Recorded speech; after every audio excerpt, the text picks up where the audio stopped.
Kementerian Kesehatan mengatakan akan memperluas sasaran program vaksinasi COVID-19. Sasaran perluasan target vaksin adalah untuk warga berusia 18 tahun ke atas di DKI Jakarta. Hal ini juga dilakukan berkenaan dengan masa kadaluarsa vaksin AstraZeneca pada bulan Juni ini. Dan untuk membahasnya kami sudah terhubung melalui sambungan Zoom dengan Bapak Maksi Rendrondonu, PLT Dirjen Pencegahan dan Pengendalian Penyakit Kementerian Kesehatan. Halo, selamat malam Pak Maksi. Selamat malam, Bang Iqbal. Pak Maksi, tadi kalau kita lihat bersama-sama ada antrean tadi menurut laporan dari koresponden kami. Nah, berdasarkan laporan yang masuk ke Kementerian Kesehatan sendiri, bagaimana sebenarnya antusiasme warga berumur 18 tahun ke atas untuk mendapatkan vaksin? Dan juga bagaimana distribusinya ini? Ya, benar sekali Bang Iqbal.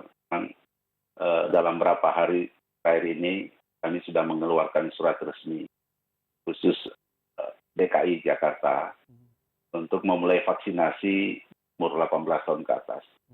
Hal ini kami tempuh dengan melihat pertama, melihat cakupan vaksinasi tahap 1-2 di Jakarta cukup tinggi, sudah 70-an%, yaitu nakes, lansia, dan pelayan publik. Khusus lansia DKI ini 60-an%. Jadi sangat bagus sehingga kami memulai di awal untuk vaksinasi 18 tahun ke atas. Yang kedua juga mengantisipasi laju lonjakan kasus di akhir sesudah liburan Idul Fitri, sehingga kami mempertimbangkan Jakarta dan nanti beberapa kota besar lain di Jawa untuk kami melakukan vaksinasi di atas 18 tahun. Laporan kami antusias, kami pantau juga di lapangan, khususnya di KI itu luar biasa. Animo masyarakat, sentra-sentra vaksinasi itu penuh, dan kami juga tentu mengharapkan pengaturan jadwal, ya boleh juga boleh bantuan loket.com untuk mengatur sehingga tidak terjadi antrian panjang di di sentra-sentra vaksinasi. Jadi sebenarnya bukan sampai 30 Juni, jadi tahapan 3 ini itu sepanjang tahun ini tetap dibuka. Oke, berarti sepanjang tahun ini tetap dibuka untuk tahap ketiga ini ya Pak ya. Berarti kita masih bisa untuk melakukan vaksinasi nantinya. Nah, ini soal vaksin AstraZeneca yang akan kadaluarsa hingga Juni ini Pak. Sebenarnya ini yang pengiriman batch pertama atau kedua? Dan juga bagaimana dosisnya? Apakah masih banyak Pak? Ya, khusus AstraZeneca yang memang yang pengiriman kedua. Pengiriman kedua itu sejumlahnya itu ada 1,8 juta lebih. Itu sudah didistribusikan ke semua provinsi yang ada AstraZeneca. Khusus DKI memang cukup banyak, 1,5 juta. Tapi terakhir kami pantau yang ada di DKI mungkin tinggal 200-an ribu. Kalau laju vaksinasi di DKI kami pantau satu hari itu minimal 40 ribu, maka dalam waktu 5-6 hari selesai. Jadi saya kira sudah yang perlu dikhawatirkan untuk expired date untuk khususnya vaksin AstraZeneca. Yang tinggal DKI, kalau di Bali tinggal sedikit, karena yang dua ini yang paling banyak pemakaian AstraZeneca. Kalau memang tinggal sedikit berarti nantinya kalau misalnya antusiasme warga kalau kita lihat bersama-sama bahwa cukup tinggi, berarti akan digunakan AstraZeneca yang pengiriman tahap ketiga begitu ya Pak ya? Berikut ini kita tergantung dari vaksin yang datang. Jadi sebenarnya masyarakat itu tidak usah melihat merek vaksinnya karena semua vaksin itu aman dan kualitas vaksin semua sudah diuji oleh Badan POM. Bahkan semua vaksin yang masuk di Indonesia itu kan sudah masuk dalam emergency use list EUL dari WHO. Jadi DKI berikut ini sudah dengan Sinovac akan jalan. Jadi apapun vaksin yang datang itu kita gunakan sama-sama. Gitu. Tapi sebenarnya tapi berapa? tidak boleh dosis 1 vaksin AstraZeneca, dosis 2 Sinovac atau sebaliknya, itu tidak boleh. Nah, sebenarnya berapa lama Pak masa edar vaksin ini? Apakah semua vaksin yang masuk ke Indonesia memiliki masa kadaluarsa yang sama? Karena kalau saya tidak salah ada masa edarnya itu sekitar 6 bulan. Ya, semua vaksin memang, karena ini baru, menurut Badan POM itu memang uji stabilitas itu vaksin karena baru itu, ya rata-rata itu 6 bulan. 6 bulan. Oke. rata-rata. Nah, ini tidak sedikit juga Pak yang menyaksikan soal vaksin yang akan kadaluarsa. Apakah masih tetap efektif digunakan atau bagaimana Pak kelanjutannya? Oh, saya kira kalau sudah kedaluarsa kan nggak boleh. Lewat Mm-mm. tanggal 30 itu nggak boleh itu dibuang, dimusnahkan. Oke. Tapi saya kira nggak ada vaksin yang akan digunakan kalau sudah ED-nya sudah lewat, nggak ada. Walaupun bulan Juni ini terakhir ya Pak ya, tetap aman digunakan. Oh iya, karena kan tanggal 30 Juni. Oke, baik. Saya yakin DKI itu sebelum tanggal 30 Juni, saya bilang tadi laju kecepatan vaksinasi di DKI cukup tinggi. Saya Mhm. pantau minimal 45.000 per hari. Mhm. Nah, Kalau tinggal 300.000, berarti kan tinggal 1 minggu sudah selesai.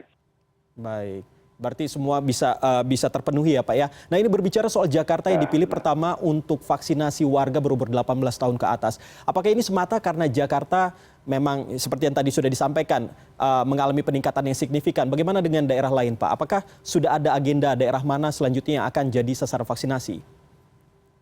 ya, seperti yang saya katakan tadi, kami melihat kriteria. Kriteria yang pertama adalah cakupan vaksinasi tahap 1-2. Jadi DKI ini untuk tahap 1-2 sudah 70%, Mhm. termasuk Bali. Mhm. Kemudian melihat juga cakupan laju lansia. Lansia itu saya lihat sudah ada 29 kabupaten kota.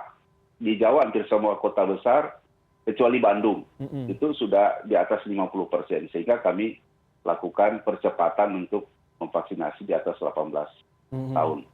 Kemudian yang kedua, termasuk tempat-tempat kumuh. Pak Presiden menginstruksikan tempat kumuh yang padat penduduk dengan risiko penularan cepat, kalau ada kasus itu cepat diselesaikan vaksinasinya. Mhm. Yang ketiga, kasus-kasus yang meningkat tajam di mana kami curigai ada varian baru, diminta percepatan vaksinasi. Kami minta juga dukungan TNI Polri untuk membantu percepatan vaksinasi untuk semua kelompok umur di atas 18 tahun itu, Mhm. di mana daerah yang penularan tinggi, kami berupaya juga laju percepatan vaksinasi di situ kami segera dilakukan untuk semua golongan umur, terutama di atas 18 tahun. Mhm. Nah ini berbicara soal tahap vaksinasi ini Pak, ini kan sebelumnya pemerintah mengatakan ada 4 tahapan, tapi sekarang kalau saya tidak salah ada dijadikan 3 tahapan saja ya Ya, Pak. Itu bagaimana ceritanya Pak? ya, memang tahap 1 tenaga kesehatan, Mhm. 2 itu kan pejabat pelayan publik dan lansia. Ya. Di tahap 3-4, tahap 3 khususnya masyarakat rentan, Mhm. dan tahap 4 itu masyarakat lainnya. Mhm. Tapi begitu kami pelajari, ternyata 3-4 itu nggak perlu dipisahkan, dan agak Oke. sulit kita pisahkan. Mhm. Sehingga, karena secara epidemiologi, kajian epidemiologi, hampir semua kasus sudah merata di Mhm. seluruh Indonesia. Mhm. Sehingga tidak perlu ada tahapan 3-4, jadi gabung tahap 3.